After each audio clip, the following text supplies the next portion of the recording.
Welcome to the 20th season of the NitWits, a weekly roundtable discussion on the Penn State Nittany Lions.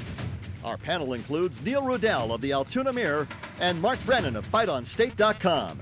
Between them, they've covered Penn State football for 70 years. The NitWits are hosted by WTAJ Sports Director Alex Colley, and each week we welcome a former Nittany Lion as our special guest analyst.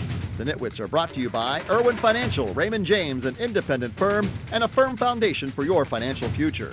By Coldwell Banker, no one will work harder to sell your home. By Courtesy Motor Sales of Altoona, where courtesy means a great deal. By The Allegro, where fine cuisine is a way of life. By Health South, your rehab choice. Health South Altoona, ask for us by name. By Monarch Cleaners, for all your dry cleaning, uniform, and mat rentals. By Reed and Solani Orthodontics. Doctors Reed and Solani provide orthodontics for children and adults. By W.S. Lee & Sons, your local food distributor. Go Penn State! By Allegheny Street Cigar. Allegheny Street Cigar, Blair County's only cigar lounge. By McAleer's Plumbing, specializing in plumbing, heating, and air conditioning, serving our community since 1886. By Lakeview Sheds and Vinyl in East Freedom. You can buy off our lot or we can customize your dream shed. By Shields Awards and the Sports Shop. We have a fantastic selection of awards, apparel, and memorabilia at great prices. By EasyToUse.com, your Yellow Pages connection in print and online. By FightOnState.com, as close as you can get to Penn State football without putting on a helmet. And by the Altoona Mirror, featuring Penn State Game Day every Friday and Penn State Extra every Sunday. Welcome to another edition of the NitWits, where we're going to break down Penn State's dominating 42-13 win over the 19th ranked Wolverines. To do that, we've got Neil Rudell, the Altoona Mirror, FightOnState.com's Mark Brennan, and joining us in the chair this week, he's back for his second season, former Penn State defensive lineman Brandon Noble. Thank you so much for coming back. Yeah, thanks for having me back. Down 60 pounds. Down, yeah, yes, right, yeah. Congratulations. Thanks, yeah. He had to buy a whole new wardrobe. Well, unfortunately, I didn't. Don't let me, I'm not going to stand up. We're going to sit down the whole show, right? Exactly.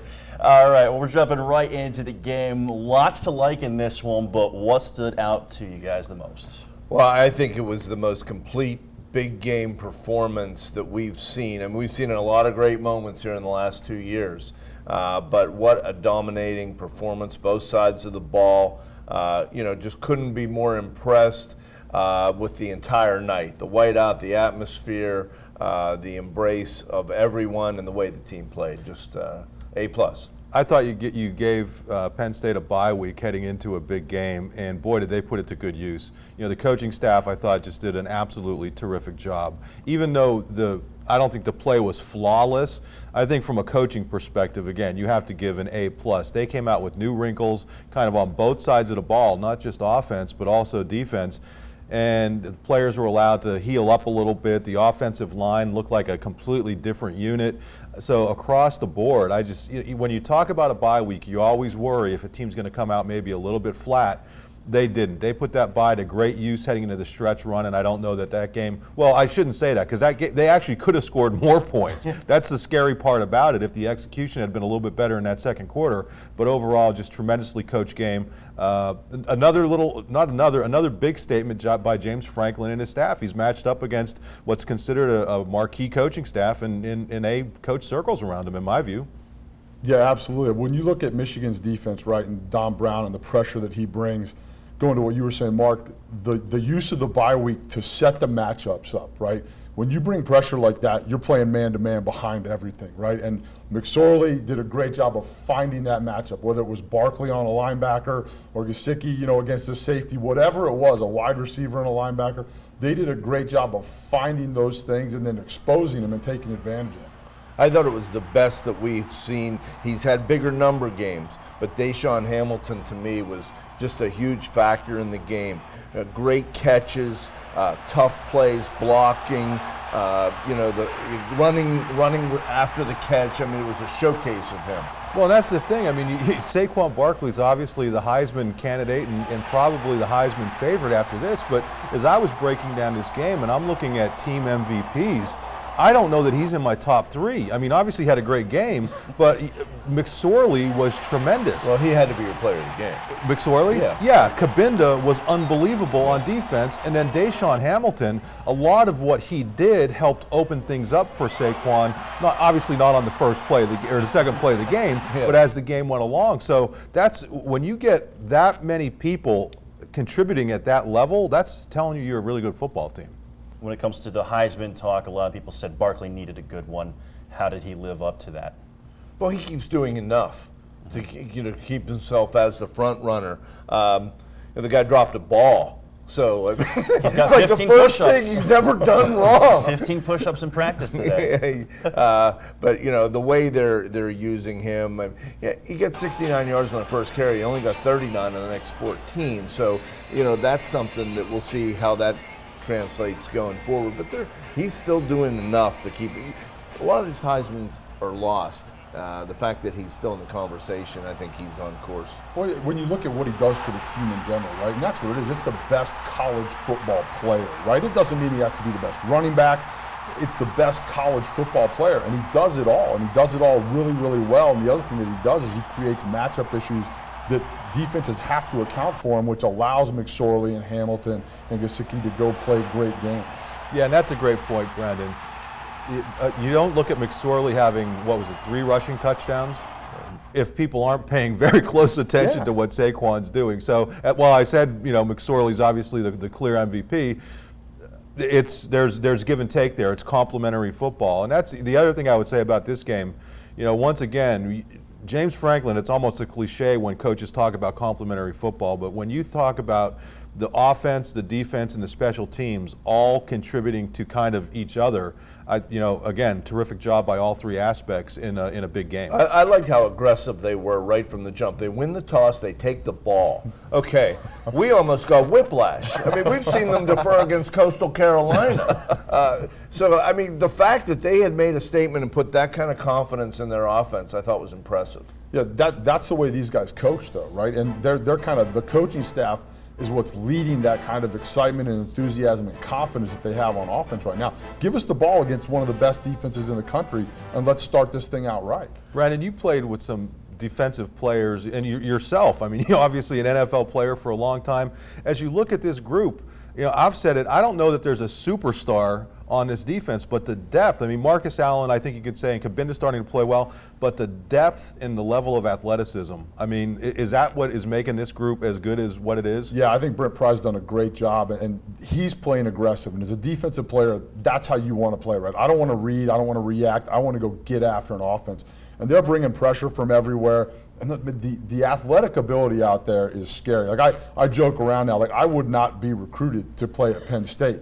The way that these guys, offensive player. I'd be a center. That's exactly right. Fullback Center. Right? A fullback. Not the fullback. Exactly right. So, but Michigan used one. These guys are ridiculous, and I do think there's some challenges coming up. Michigan isn't great athletically. They're kind of that old traditional Big Ten football team, that offense. But man, when you watch these guys fly around, I mean, there are 11 white hats on the ball carrier almost every time. Well, one of the biggest plays in the game is Christian Campbell on a corner blitz, forcing a fumble in a key situation. There is a lot to like in this one because we've still got more on what we liked with that Penn State defense coming up when the NitWits returns.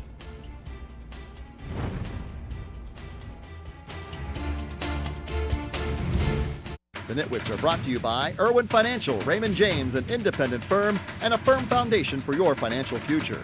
By Coldwell Banker, no one will work harder to sell your home.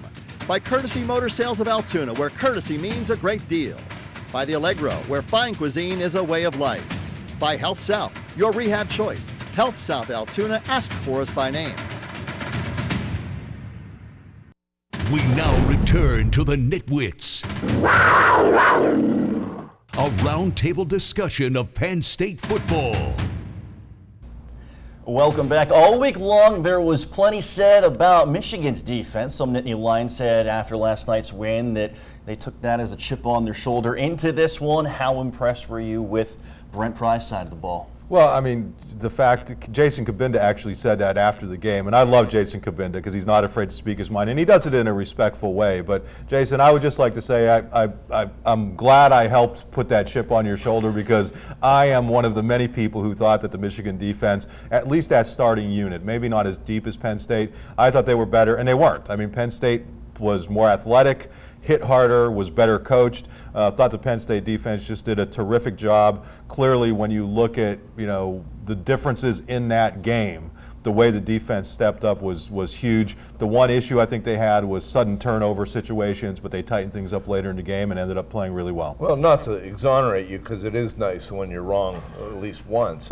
But I mean, I think the perception was that was really the only way Michigan was going to stay in the game, and has stayed in games, because they can't score more than 2 touchdowns when they get in primetime situations. They've proven that over the last year and a half. But the way that Brent Pry has run these different waves, keeping guys fresh on the front lines, I think that's been one of the most consistent performances unit-wise all year. Absolutely. Look, they were all over O'Korn last night. And one of those things is when you can roll 8 D linemen, 10 D linemen in the game, you can bring in linebackers and not miss a beat, and you can bring that kind of pressure and play at full speed for 60 minutes. It makes such a huge difference. And again, with the pace of college football now, you have to be able to do that. And I think you see what kind of job these guys have done recruiting to bring in. I mean, they've stockpiled some talent. And I think Brent Pry's a guy. Joe Moorhead was obviously kind of the superstar last year and the unsung hero, maybe, got credit as the season went on. Brent Pry, I think, is going to start getting that kind of notoriety too, as these guys kind of push through the last half of the season. You're just being nice because he's from Altoona. But no, hey, when we were off the air though, Brandon, you were mentioning about the difference from last year to this year with the linebacker core versus Michigan, and that's the one thing I think some of us kind of forget, that last year Kabinda was out, Bell was out. This year, you had Kabinda playing. Obviously, Bell's not here, but I think Manny Bowen has really stepped up his game. Cole Farmer's playing pretty well. The linebacker play was terrific too as well, wasn't it? And how about the preparation that these guys are doing? They've not allowed a touchdown in the first or third quarter, so they've really proven to be much better schemers than they were last year in terms of the fast starts that they made, and even coming out at halftime. Michigan had the momentum at halftime, and Penn State pitched the shutout in the second half. Yeah, again, it says a lot about the staff. And the other thing too is, as a player, right, you're kind of learning the system, and it takes a little while. It's a process. So as you work through it, and Brent Pry's, doing it now for 2 years, and so they're getting used to what he wants. And so, look, he's calling an aggressive game. They're playing aggressive. They're hitting. I love the way they fly around. I mean, there's 11 hats on the ball carrier all the time. I mean, sometimes it looks like there's 12, 13 guys out there with the way the bullets are flying. Yeah, we would be remiss also, a couple years ago when Bob Shoop left, everybody's like, oh my God, Penn State's in big trouble. Franklin has a long relationship with Pry and had every confidence in him. And I think where you look at what Pry has done compared to what's happened with Shoop, I mean, it's night and day. I wonder, you're starting to see a lot of speculation lists, not necessarily involving Franklin, but you haven't necessarily seen Brent Pry's name. Certainly not in the same category as Joe Moorhead's, but I think this is a rising star in coaching who really is going to be trending upward pretty quickly. Absolutely. Look, that's a good problem to have if you're James Franklin. It means you've got the right guys on your staff, but it's also something that over the next couple years they're going to have to address. This is a game that also saw two of the top specialists in the entire nation, Michigan's Quinn Nordin, and of course Penn State's Blake Gillikin. How do we like how that one shaked out? Well, it went a lot better for Gillikin. Yes. Nordin missed his first extra point. Michigan had a 300 streak of 300 extra points without a miss. A former Penn State commitment comes in. Yeah, for people who don't know, Nordin was a guy who committed to Penn State. He's had a terrific year. Obviously, him kicking field goals wasn't going to come into play in this one after it got away from him. But Gillikin, we've mentioned it over and over. If there's a better punter in the nation, I would just love to see him because he does a great job, pinning guys, getting the long kicks off, that sort of thing. Yeah, and look, special teams are going to be a big part of where this team goes for the rest of the season. If they, to go win in Columbus and to go to East Lansing and win and then to finish the season, then hopefully get into that playoff, you've got to have a great kicking unit. And it's one of those things that nobody talks about until it's an issue. Judging from the boos at Beaver Stadium, they have not forgot about Quinn Nordine and his verbal video, which is still on YouTube. Well, it's halftime here on NitWits, and when we return, it's time to nitpick last night's win. NitWits will be right back.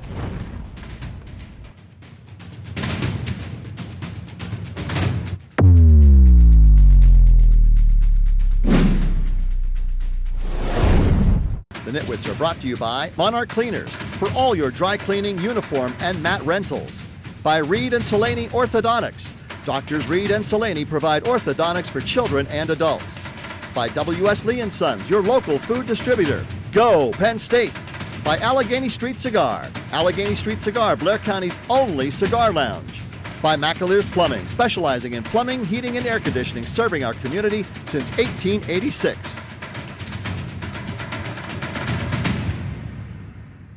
I'm Adrian Namus from the Penn State Nittany Lions, and you're watching the NitWits. What karma? There you go. Just talking about him during the break. Well, welcome back to the NitWits. We've talked at length about the positives from Saturday's win over Michigan, but with a red-hot Ohio State team on the horizon, coming off a bye, what areas do you want to see most improved with the Nittany Lions? I think they have to stop making special teams penalties. Now, that probably really sounds like a nitpick because they only had one yesterday for 10 yards. That was the only penalty they have. But they're good for at least a special teams penalty every game. And I think, those little things add up. I mean, it was such a great performance that, we're taxed to come up with too many things. You are never taxed to come up with a I wet got a couple blanket. more, That's but I'll let you have a ridiculous. turn. No, listen, as I look at the defense, overall tremendous job, but to allow John O'Korn to rush for the number of yards he did. Now, obviously, all of those were wiped out, and then some by the sack yardage and the way that they tally up those stats. It's one thing when you're allowing that to a John O'Korn. If you allow J.T. Barrett those kind of running lanes, I think he's really going to be able to burn you. So, maybe that's one of those things that was kind of a blessing in disguise. We saw it against Pitt with the shovel pass or whatever it was early in the year, that they kind of figured that out after seeing it. Maybe this is one of those things where seeing it this week and being able to focus on it in practice, have it on film, and really zero in on it will help them against J.T. Barrett next week. Yeah, that was actually one of the things that I was kind of, again, driving up 3 hours in the car this morning trying to think of the negatives. And so I ran out of coffee about halfway, and so then the negative thoughts started coming in. And so but the first one was being an old D lineman and watching the game last night and watching O'Korn kind of being able to sneak out of the pocket every once in a while. A lot of times what I saw was it was a misfit on a blitz, right? So the defensive tackle's starting up on the right side of the center, and he's supposed to go 2 gaps over to the left, over where the guard tackle gap is, and he wasn't getting there, right? He was stopping, he was looking in the backfield, whatever it was, and then O'Korn's able to sneak out there. So it's a kind of, when you're bringing a lot of pressure and you're playing man behind it, you've got to be sound in your fits on the blitz, and they were a little off there last night. Yeah, the other thing I would say, as unbelievable as Trace McSorley is, if he ever puts an entire game together, in the second quarter, he had a pick, it was, I think, the end of the first, but in the second quarter, he overthrew a couple guys, and again, we're nitpicking here, but they probably could have scored 60 points and had 600 yards in that game. And to his credit, as he almost always does, he brought it together when it mattered the most. But that's, again, if we're nitpicking here, that's one thing I would say. Well, he was pretty high early. Even the lateral that they threw 10 yards back ended up, it worked out because there was a penalty on the play. But the interception almost really turned the game around, for the half. So, yeah, I think that's fair. I think they can take a knee on the very last play. I don't want to dredge up too much, but I just don't see, I know you're trying to score every time, but with 40 seconds to go, I think you can take a knee there. Actually, they took the snap with about 3 or 4 seconds to go. Yeah, I think the last one for me, and it's kind of been the same all year, I think the O-line needs to be better, right? And they did a good job last night against the Michigan defense that brings a lot of pressure, but our skill positions right now are so good that they're able to get away with not being great up front. And this week against Ohio State, you're going to see better athletes. You're going to see better athletes that match up with our athletes. So that O-line this week, I think, really has to come out and play really, really good football. Protect McSorley. Don't make him run around. That to me, I know that's the group that was hit the hardest with the sanctions. They're getting better, but I think they need to play better. Quick shout out to the kid from Huntington O'Corn. I thought he played with poise, much improved from where he's been. It's nice to see a local kid, play that well, and also Gibbons from Altoona had 4 tackles. That's right. And we're heading into our final timeout here, but when we return, the gauntlet stretch continues for the Nittany Lions as they head for Columbus. And it's Saturday. We're going to have our predictions coming up right after the break. The Nitwits are brought to you by Lakeview Sheds and Vinyl in East Freedom. You can buy off our lot or we can customize your dream shed. By Shields Awards and the Sports Shop. We have a fantastic selection of awards, apparel, and memorabilia at great prices. By EasyToUse.com, your Yellow Pages connection in print and online. By FightOnState.com, as close as you can get to Penn State football without putting on a helmet. And by the Altoona Mirror, featuring Penn State Game Day every Friday and Penn State Extra every Sunday. Like PSG before Michigan, the 6th-ranked Buckeyes will have had 2 weeks to prepare for the Nittany Lions. As Coach Meyer's team is coming off a bye, so it's prediction time. And I believe host chair going first, and I'm anticipating a squeeze here later. Ohio State, last 4 games, 50 points or more posted. They are hot. I'm still going to go with the Nittany Lions. I'm thinking this one's going to be 36-30. Well, going high. Penn State hasn't scored nearly as many points on the road as at home, trying to factor that in. Ohio State with a week off. This is a tough pick, but the momentum that Penn State's established right now, I'm going to go with them and say Penn State 28, Ohio State 24. To me, this is the kind of game that if they played this 10 times, probably both teams would win 5. The difference to me is Ohio State's coming off a bye week. We saw how important that was for Penn State this week against Michigan, and you have to believe Urban Meyer and folks are charged up after last year. Where's this going? You know where it's going. Oh, I okay. think, you know what? Penn State's had a great year so far. I think this is going to be a tough place for them to go and play. I think the Buckeyes pull one out 27-24. Oof. Wow. Well, Mike Irwin would be proud of you. I got my teeth kicked in Columbus one time, and it is a very, very difficult place to play. I think it's going to be a great football game. I think Ohio State's ready, and I think they remember last year, right? They remember that. Yeah. But I love the way that Penn State's playing. I love the confidence that they have. I'm going to go 38-35 Penn State. Wow. Shootout. Shootout, absolutely. Yeah. The great thing about this, though, is how cool is it to be back in these sorts of games in the middle of a season. I mean, Penn State kind of had to claw its way back in last year, but after the tough years that they've had to come into this stretch, this is what it's all about. Yeah, the stage keeps getting larger, and so far they've been equal to it. I mean, this is the second of a great stretch that they're on. I knew you didn't drive 3 hours to pick Ohio State. No way. There was no way. I couldn't do that. I would not be able to go home. But look, this is why these kids came to Penn State, right? This is why you go to Ohio State or Michigan to play in these kinds of football games. And so it's going to be another great atmosphere, another great environment. And I really do think it's going to come down to the end of the 4th quarter. All right, well, we heard yesterday Penn State still has some wrinkles they have not put in, so we'll see what they have in store for the Buckeyes as we check in on the Nitwit of the Year standings. Host here takes one more, and that one making it back-to-back. Stop gloating. We'll see what happens next week. We hope you join us, and thank you for watching.